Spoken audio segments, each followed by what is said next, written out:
Hello and welcome everybody. My name is Dave Johnson and I'm going to give a brief introduction here to the Eddy Covariance method and solutions that we provide here at LI-COR.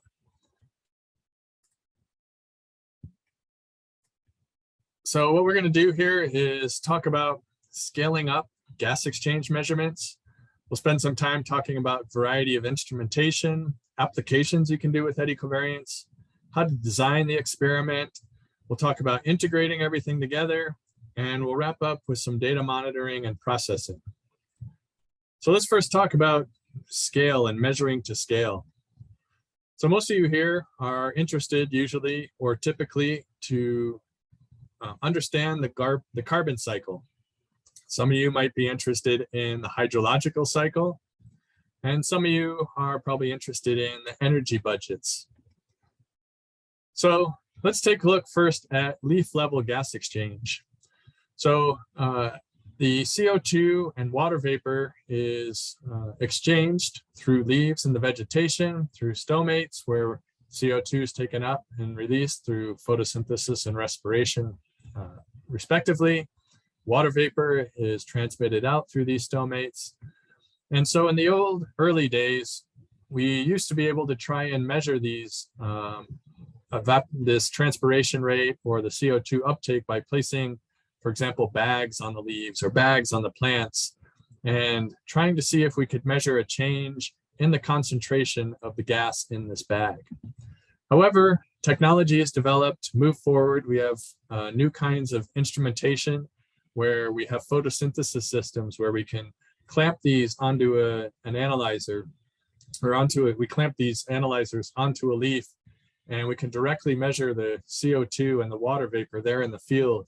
And we can control things like the light levels, the CO2 levels, the water vapor levels, and get all kinds of photosynthetic measurements from these kinds of systems.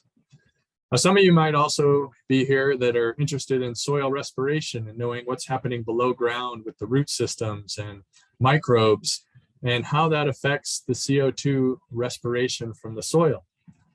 So in the early days of soil respiration, we used to take chambers, static chambers, place them out on the field for a period of maybe 5, 10, even 20 minutes. Then we'd go out, take a syringe, draw a sample, go back to the lab, inject it into a gas chromatograph and get a concentration. And from there, we try to compute or determine what kind of respiration rates were coming from the soil. But just like with photosynthesis and leaf level measurements, the technology is developed and it allows us to use new approaches for making soil flux measurements where we have chambers that we can put out in the field long-term to run 24/7 or in a portable aspect to carry around. And the analyzers are there in the field as well to make the measurements and make everything very simple. And you can get flux measurements now in 2 to 3 minutes. Then people started to expand out from soil and leaf and said they want to do both. And so new chambers were developed to be placed on plants, the soil, and the vegetation, and small portions of the ecosystem. But these were also static chambers that required leaving the chamber closed and going and drawing samples out, which wasn't very good, both scientifically and also it took a long manual process to do this. Then people started to get fancy with the chambers and stick analyzers in the chamber so they could get real-time concentration measurements. However, these chambers, you can't build them really large. And the other issue here is that you're creating a different microclimate inside the chamber. You have different CO2 concentrations, water concentrations, temperature, different sunlight, different boundary layer conditions. And so it's not quite as realistic as what's happening outside the chamber. So it leaves us to start to investigate what different methods are there for making ecosystem level measurements. So if we go back to the 1500s here, when Leonardo da Vinci was studying wind, he found that it's not just this laminar flow that we feel when we're standing out in the wind blowing on our faces, that this wind is made up of numerous eddies and it's very turbulent, and coined the turbulent term. And so when we look at wind, these eddies come in all different sizes. They're spinning at different rates. They're moving at different speeds. And so the airflow is actually all of these eddies that are rotating and moving across an ecosystem in various sizes. Now, each of these eddies has a three-dimensional component. One of those is the vertical wind component, and that's the one that we need to understand for measuring fluxes. And so to measure these eddies, we need something that's very precise and very fast. So what do we need to measure to calculate this gas exchange? So at a particular moment, when we look at a parcel of air, we want to measure that concentration, and we also want to know what the wind speed, the vertical wind speed is at that moment in time. And then we can look at the next moment of time, and we probably have a slightly different concentration, a little slightly different temperature and humidity, and also the wind speed and direction probably changed as well. Now, if we know these measurements, we're able to compute the flux. So how do we measure the wind dynamics and the gas concentration simultaneously?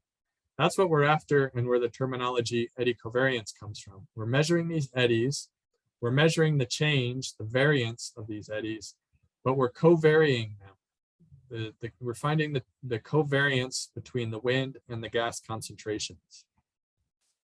So out in the field, we can stick a gas analyzer and a 3D sonic anemometer. Now with these two main components, we can stick these in the field in the area that we're interested in measuring. And these high-speed measurements of the gas molecules in the wind, if we measure those over a defined time period, we can calculate exchange rates. So to measure gases, what we can do is use light energy. So we can take a source where we have an initial intensity, and we pass that light source through some sort of optical path or sample cell to a detector where the intensity is measured. Now, when we have an empty optical path or sample cell, the measured intensity will be very close or equal to the initial intensity. Now, what we know is that gas molecules absorb specific wavelengths of light. So if we pass that initial intensity and part of that light is absorbed through those gas molecules, then the intensity at those wavelengths we're looking at will be a little bit less. And from there, we can go to the next stage where the more molecules that are here in this optical path, the more light is absorbed. And we can build a relationship between the absorbed light and the gas concentrations. Now, we used light to measure the gas. We can use sound to measure the wind. So sound propagates as a wave through the air, and the velocity of a sound wave is a function of the wind or the velocity of the air. So we can set up two transducers and send a sound wave from transducer A to transducer B and back again. And the speed at which the sound wave travels between these two transducers is going to be different based on the airflow or the wind velocity. And that allows us to calculate what the wind speed is. So let's talk a little bit about the instrumentation in more detail. So here we have an example. This is an open path example where we have our light source, our detector, and we're measuring the light at 10 times per second. And so virtually all these eddies that are passing through our optical path are being measured. And this is a typical sampling logging rate that we would use for eddy covariance. Now, when we choose instrumentation, we want to make sure that we're doing both accurately and precisely. So here's just a visual example where we have some targets. Here we can see that we're accurate, but we're not very precise. In this example, we are very precise, but not very accurate. And what we want to do with eddy covariance is use instrumentation that's both accurate and precise. Now, when we place these instruments out in the field, we want them to be aerodynamic, right? Because they're measuring the wind as it travels through these instrumentation. And the wind can come from the north, the south, the east, the west. So we want them to preferably be omnidirectional instruments. The instruments should be really robust because we're going to want to measure fluxes in cold places, for example, where it's -30, in hot places where we can reach degrees up to 47 to 50 degrees. And these are going to be subject to rain and precipitation and all kinds of weather phenomena. In addition to that, where we want to do our research is usually in remote locations. We don't have access to AC power, grid power. And so we want to be able to have the instrumentations that are really portable and low power consumption. And as these instruments are going to be sitting out in the field unattended, we want to have low sensitivity to any sort of contamination and have high data reliability. So here, this is a picture from the Everglades where we have an Eddy Covariance system with all this instrumentation on it. And it's able to operate off some solar panels and batteries out in the field. So I'd like to introduce here, this is the 7500 Open Path CO2 H2O analyzer. This is the third version or model called the DS. And how the instrument works is we have this infrared light source, like we showed earlier, that goes through a filter. So we get the specific wavelengths we're interested in. We pass through a window, and then this is an open sample cell. So the wind can just blow through this area, and gas molecules are floating through here and getting carried by eddies. And at the other end, we have a housing with a detector in it that's measuring the intensity that made it to this detector. So we can get that gas concentration. Now there's some advantages of having an open path system. The main one is we don't have any pump. It's just out there, the air moves freely through the system. It's very easy to set up. The power consumption is incredibly low. We're talking 4 to 8 watts. And we've made these instruments with precision optical components so that they can work in dusty environments. And the instrument is also made to be easily cleaned. So the lenses and the windows are made of sapphire, so you can't scratch them. And you don't have any tubing delays with this open path system. Now, there are some limitations of an open path system. And you can see here is one of the windows on that open path system. And you can see some rainfall has collected on the window here. Typically, you might angle this analyzer so this doesn't happen. But if there is water collected here now, it's going to affect the light that's transmitting from the light source to the detector. And your concentration measurement might not be very accurate. So during the rain, snow, fog, and those kinds of conditions, there's a potential for your data not to be valid. So if you're at a site or going to do research at a site where there's a lot of precipitation or maybe there's frequent foggy weather, you might want to select a closed path version of the analyzer. So this is a closed path analyzer. We call it the LI-7200. It's basically very similar to the open path where we have our light source down in the base, we have a detector at the top, and we have an optical cell that's making the measurement of the gas concentration. The difference here is we have an inlet where a sample tube is connected, a short one, usually about 1 meter long. The air is drawn into the sample cell and out the cell outlet and down to a pump that's pulling the air through the system. So some of the advantages of this enclosed path system is that now we've minimized gaps due to rain, snow, and fog, because it's not easy or possible really for rain to get in on these windows unless somehow it's getting sucked in through the system like that. There's less temperature fluctuations.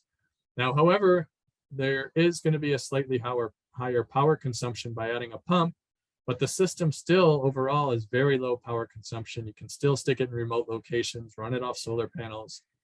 And just like the open path model, we use those precision optical components so that the instrument works even in dusty or contaminated environments. And we have those scratch resistant lenses so we can clean the analyzers out in the field real easily.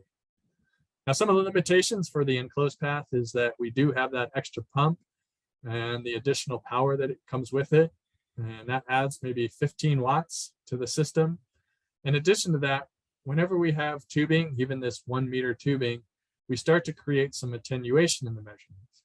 Now, while that's good for the temperature, if we're interested in, for example, evapotranspiration and measuring the water vapor, we do not want to have attenuation. And so we want to have as short a tube or no tube if that's possible.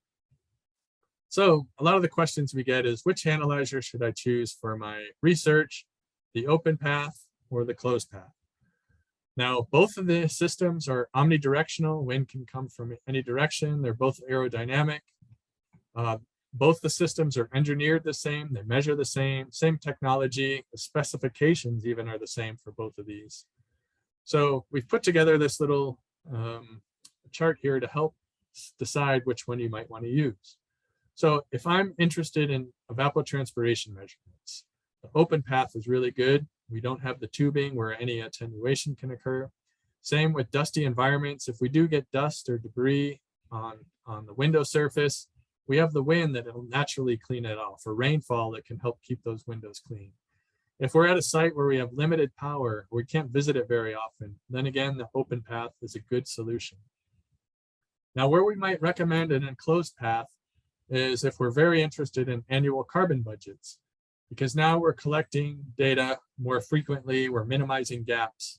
Now, both systems, you're going to have some gaps in there, and there's tools for filling in those gaps. You'll just have fewer gaps with this enclosed path. You'll want to use this in places where you have very low CO2 rates, fluxes expected, or potentially where you have high heat fluxes. Of course, like we talked about, in rain, snow, and foggy environments. And this could also be a good solution when you're in very cold conditions. Now, besides the CO2 and water vapor, methane has become a very prominent gas in a gas of interest for greenhouse gases. It has a very high warming potential. And you've seen it recently in a lot of the climate change talks and the political environment, where they are trying to measure and establish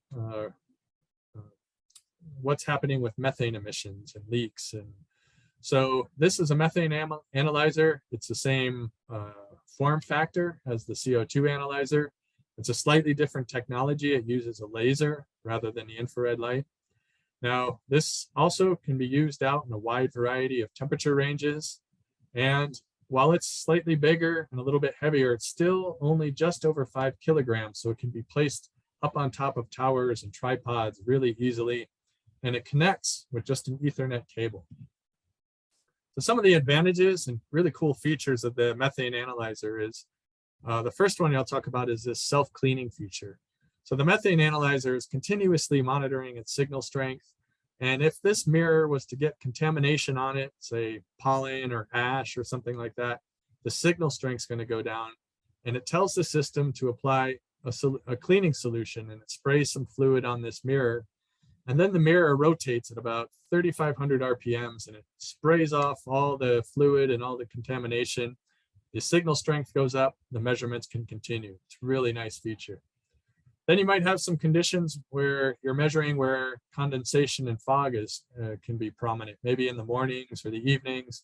And so what you can do is heat the mirrors maybe 1 degree above ambient and just keep them clear from condensation forming. As we talked about with open paths, we don't have pumps, tubing, or anything like that. So it makes it really nice, low power. Speaking of low power, this analyzer is 8 watts. And if you think about that, a 60-watt light bulb, this is amazing. Now, what that allows us to do is stick these methane analyzers out in these remote locations and run them off a couple solar panels, collecting methane data. And there's not any other methane analyzers out there that can do this. So when we talk about data sets collected by Eddy Covariance systems, we have the high-speed Eddy Covariance sensors we've been talking about, but we also have these biomet sensors, which are collected at a slower rate. So a biomet, what is that? Biomet are the sensors that are used for monitoring the environment, for biological and meteorological sensors. So that's where the terminology biomet comes from. So if we talk about the biological sensors, these are the ones that we use periodically to go out and we measure some of the biological functions of the plants and the soil. Meteorological sensors are typically used more continuously, where they're set up to measure not quite as fast as Eddy Covariance, but maybe once per second or once per minute, something like that. Some examples of the biological variables and measurements, for example, are a phenocam, where we can measure greenness of the leaves or leaf emergence or leaf senescence.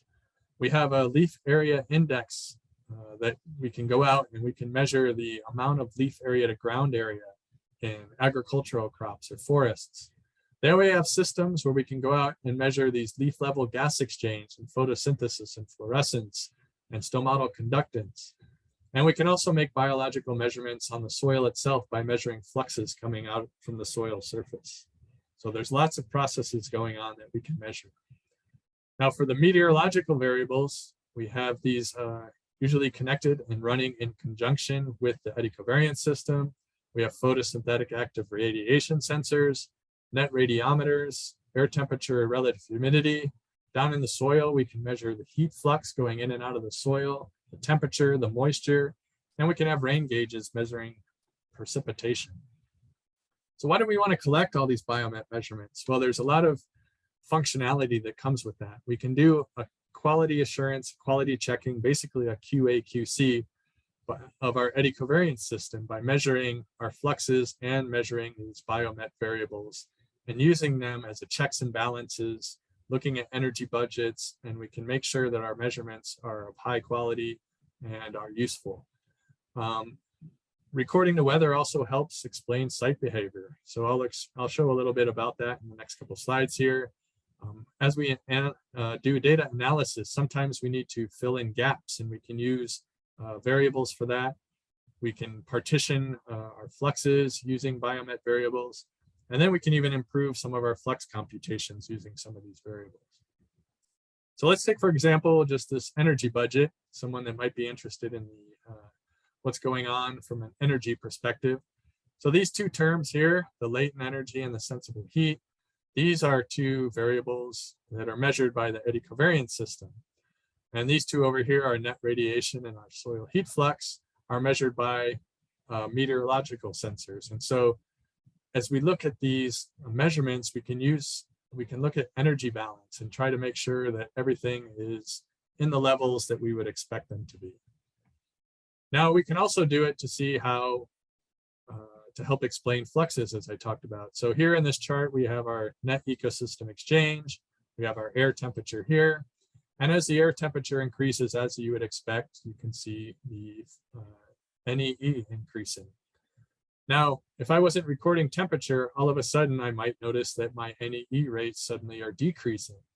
And that's because here at this higher temperature, the plants, the vegetation is trying to conserve water, the stomates shut down. And if I wasn't recording air temperature, I might not be able to explain this behavior.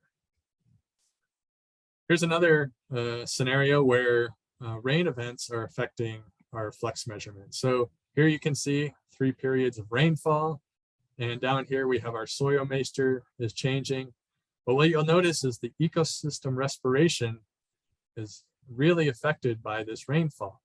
And of course, the ecosystem respiration is being measured by the Eddy Covariance station. So if we have a rain gauge at our site, that helps us explain any of these changes in the measurements that we're seeing.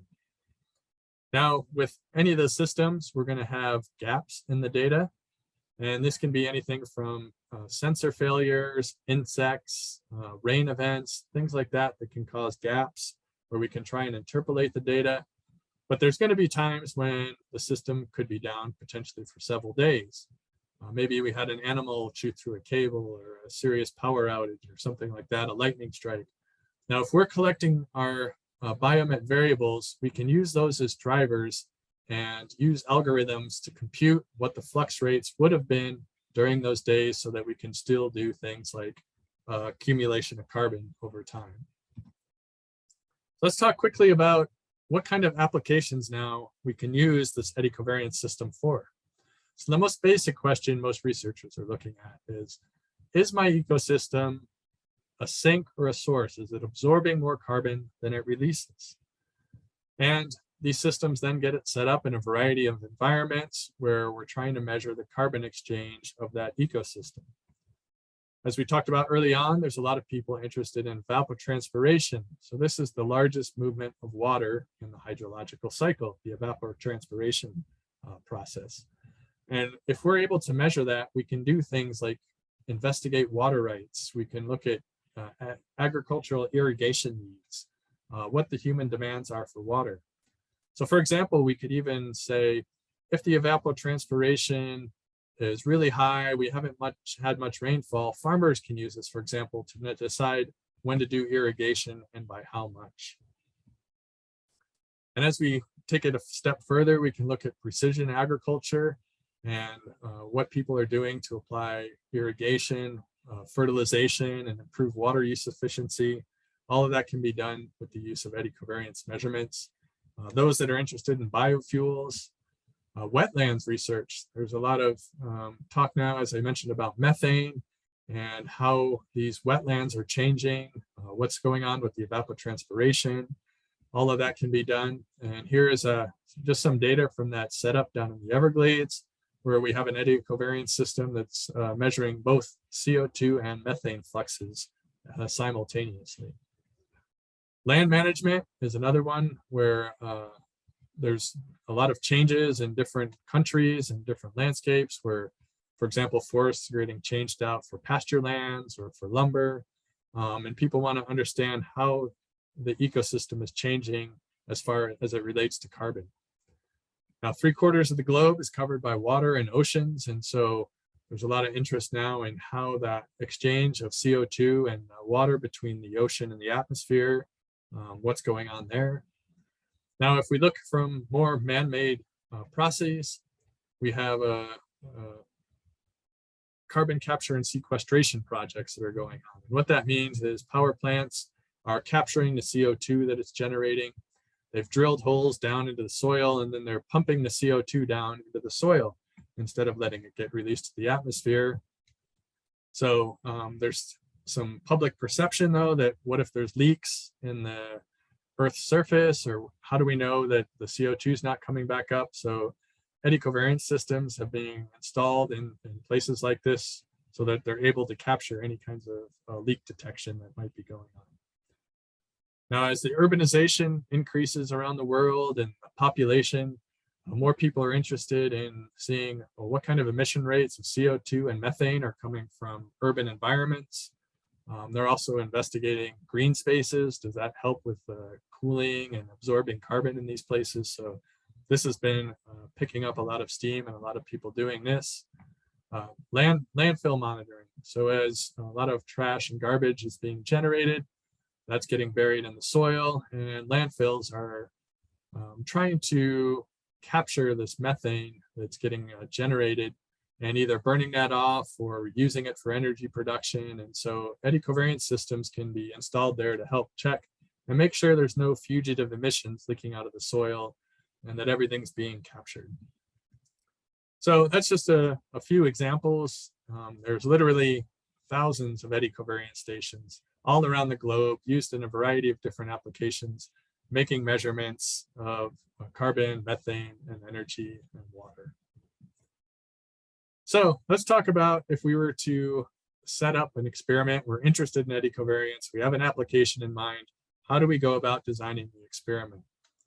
So if we look at this image here, what we see is our eddy covariance station, and the wind and the eddies are coming from the left side here. So we're measuring upwind. We're measuring what kind of exchange there is, for example, in this box here. If the wind is blowing this direction, then we're not measuring anything downwind. So two concepts to think about as we talk about eddy covariance are fetch and footprint. So when we say fetch, fetch is what the tower could actually see, what it could measure. And it's primarily dependent on height. So the higher the instruments are, the further it can measure or see. Just like if a person is to climb up a tower or something tall, they can see further out. Now the footprint is what the actual tower is measuring, what it's actually seeing. And it depends on the wind direction, the wind speed, and we can take measurements and average it out over certain intervals. For example, this might be data collected over a single month. And we can see here these hotspots where most of the flux that it's measuring is coming from this area and not so much out here near the peripheral. So when we do data processing of the raw data, basically we can get a two-dimensional profile of the wind and the contribution of fluxes that are being measured. So for example, in this particular system, we can see that right here is the peak contribution of where the fluxes are coming from here in this second quadrant.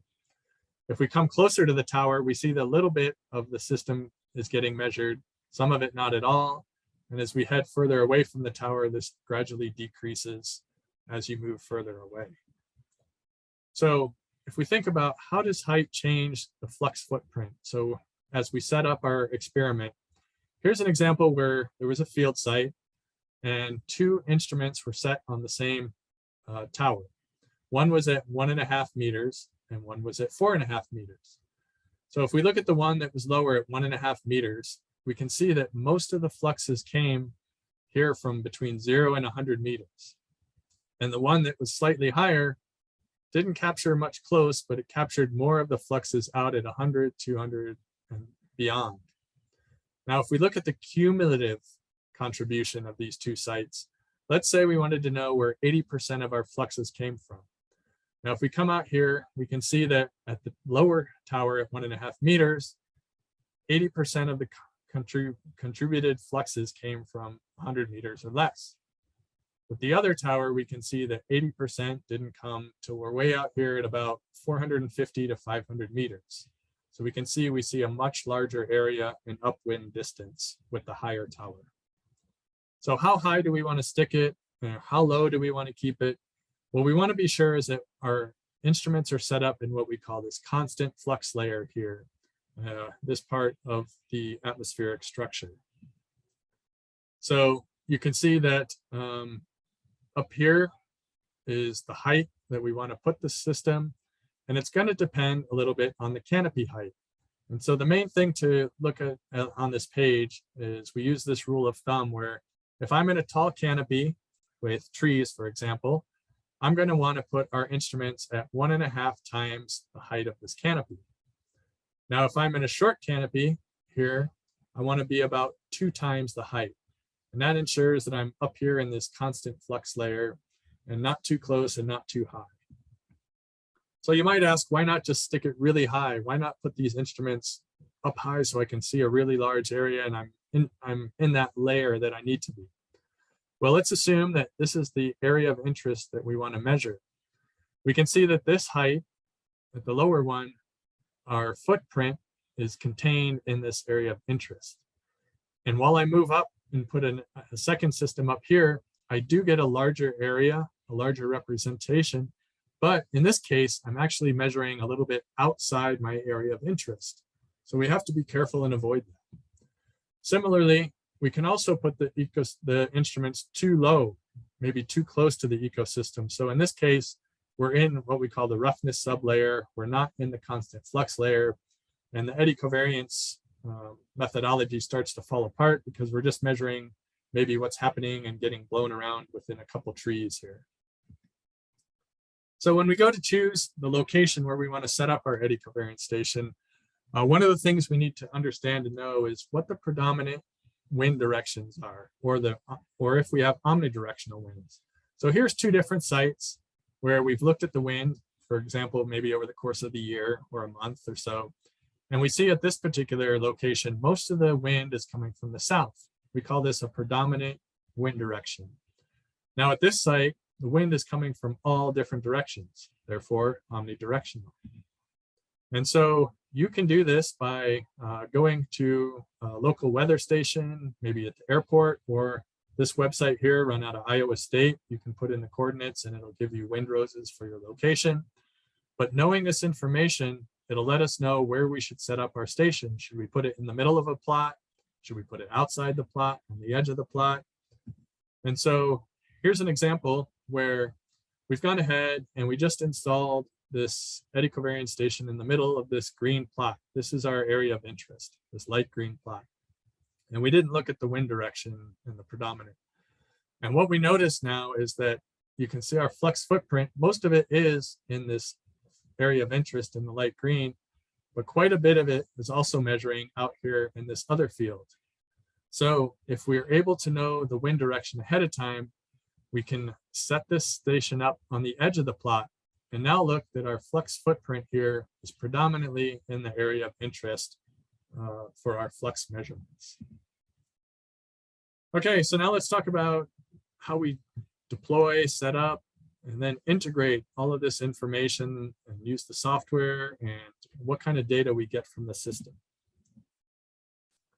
So when I typically show this number and I ask people, what does this number represent? And people with a physics background will say, well, that's the speed of light. And that's true. Or what else is true is that is the number of records, 300 million records that an Eddy Covariance system generates in 1 year. And so it becomes really critical and important to understand how we're going to manage this data, store this data, process this data. So at LI-COR, we worked on a streamlined way that we can manage and collect and store this data and make it usable and accessible. So this is what we call a smart flux device. It's a powerful microcomputer with a 800 megahertz processor. And this actually goes out in the field on the Eddy Covariance system. It has a GPS component that helps with timekeeping, keeping clocks synchronized, and also gives you that geo-referenced measurements so you can determine those flux footprints. In here is where we also do all the integration and synchronization of the gas analyzer data, the anemometer data, the biomet data. Then we have a USB port where we have industrial USB drives that'll hold up to 3 to 4 months of data on those, because we take those files and we compress them and store them on there. And this device can be used to send data to the cloud, to data repositories, and all of that can be done for you. So what this system does is it generates what we call a GHG file bundle.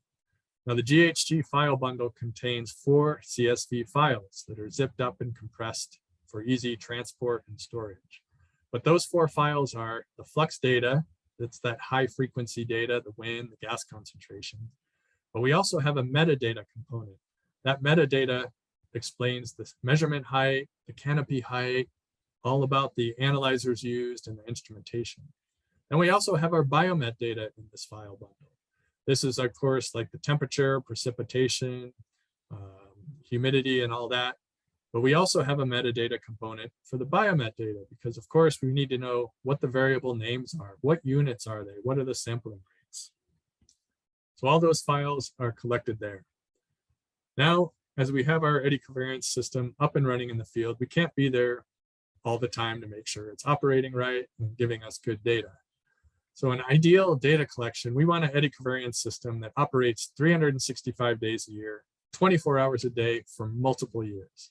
However, disturbances happen, right? We can have lightning strikes, we can have power outages, animals, all kinds of things that can create some kind of disturbance. And so for our sites, what we want to do is make sure we're monitoring it and have a good maintenance plan. So LI-COR developed this software called Flux Suite. And Flux Suite's a combination of the hardware, the software, and cloud storage. We've created a really easy to use tool for monitoring your station and managing your data.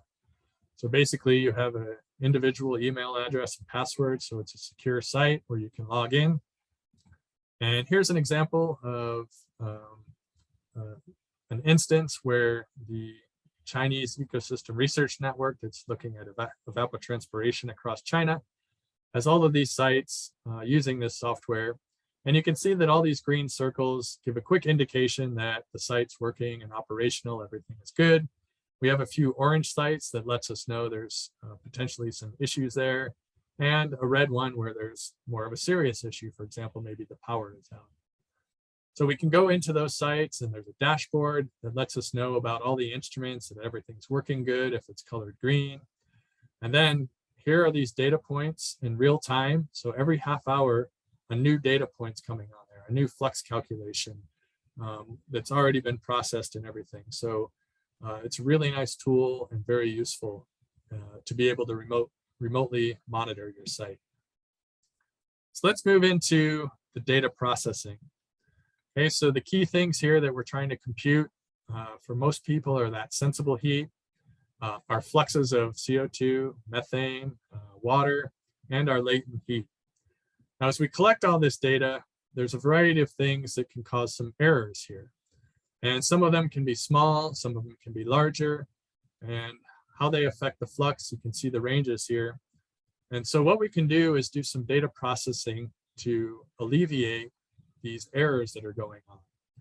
And so the scientific community basically came with a flow chart of how to go through a variety of these corrections and algorithms to take care and take that raw data and convert it into quality flux results. So well, how do we do this? We have 300 million records, right? And over the course of the year, do we have some options? If I was to load these files into Excel, my computer would just shut down. Excel would just break. So we have to have some other options. So about a decade ago, LI-COR went and did a collaboration with a group out of the University of Tusha, who was actually working with scientists around the world to standardize on how the data should be processed, the order of the algorithms, which algorithms to use, so that people around the world can compare their results. So since then, that software is an open source software that LI-COR has developed, maintained, supported. It computes high quality gas fluxes and energy fluxes. And we have a team of software engineers that are testing it and building it to make sure it's a robust product. Now, Eddy Pro basically will do anything between 25 to 60 different processing steps and algorithms. Now, this is very important to do these accurately because you want to avoid any errors in your data analysis that will result in under or overestimation of your flux results. So all the algorithms are used, been through peer-reviewed publications, and this Eddy Pro engine has then been wrapped in a nice graphical user interface, so it's really easy to use. You don't have to do programming or do all the computations yourself. It's setting up in a few clicks. We continuously are updating the software with the latest processing and the latest algorithms that the community has developed. And it's backed, of course, by LI-COR's support and documentation. We have glossaries, videos, all kinds of help for using it. So the software has been adopted by the community. It's become a standard. We've had over 7,000 individual people downloading it. It's now been cited in over 1,800 citations in peer-reviewed journals. And the software now has been adopted by the major networks, including ICOS in Europe, Ameriflux here in the United States, this Chinese network, and the China subset of ChinaFlux. This, again, as I said, it's open source, free to download, and you can go there and obtain that software. So what we did to even better streamline and give quicker results to people, instead of always having to go to the computer and process the data there, we took that software engine, put it on that smart flux device we talked about earlier. And what that allows you to do is automatically compute fluxes in real time at the site. Now this Eddy Pro engine that's on the smart flux device uses all the same corrections and processing options as before, as the desktop option. So in summary, the Eddy Covariance method is very popular now for measuring ecosystem level gas exchange. It's pretty straightforward. It's a very defensible way to measure and calculate ecosystem fluxes, emissions, exchange rates of gas and energy. And it's basically a direct way to measure this transport in the atmosphere. And you can do timescales anywhere from 20 times per second up to years. And as we've been talking about, you're representing an exchange over an area and not just a single point. We're also representing that entire ecosystem. We're not looking at just the soil or just the vegetation. We're looking at the whole ecosystem. As I showed, there's a lot of flexibility to set up for a wide range of scientific goals and applications. At LI-COR, we've really worked hard on developing the system and the programs to try to make them as turnkey as possible so researchers can get set up and get collecting data and have it basically ready to use. And as you saw, there's a wide number of Eddy Covariance systems all around the world that are using this data, using this methodology to integrate. And there's a lot of synthesis and papers being written and data sharing. So it's really great to see as this continues to develop. And so with that, thank you for your attention, and I'll go ahead and take any questions that you might have.